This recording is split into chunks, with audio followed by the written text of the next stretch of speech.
Well, hello, friends. This is Calabrios. Now, after some dialogue between two current lightweight belt holders, there's a possibility that WBO champ Richard Abril and WBO champ Ricky Burns could have a unification bout set up later in the year. That'll be a great fight. You know, the Cuban-born Abril, 18-3 with 8 stoppages and lost all 3 fights on a split decision against the at the time undefeated fighters. All 3 fights were had highly debatable results.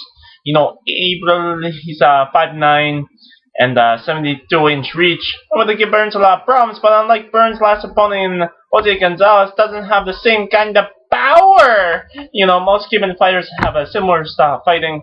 All very classy fighters with fast hands, and Abril's no different. You know, most analysts thought that Brandon Rios was lucky to get the split decision win against him.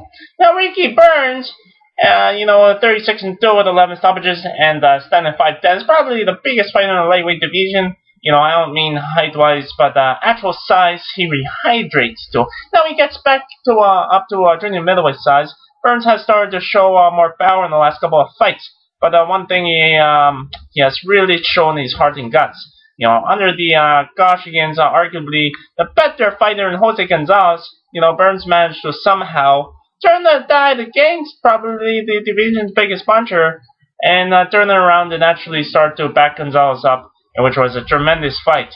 Now, Burns has limited boxing skills, but has a heart and will of a fighter who believes he can beat he could win. That's a tremendous attribute not all fighters have. And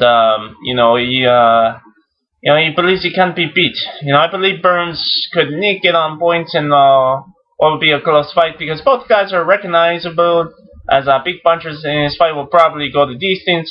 Yeah, I think because of fitness, work rate, and desire, I think Burns will shade it by 2 rounds, and it's a great matchup and one I hope gets made.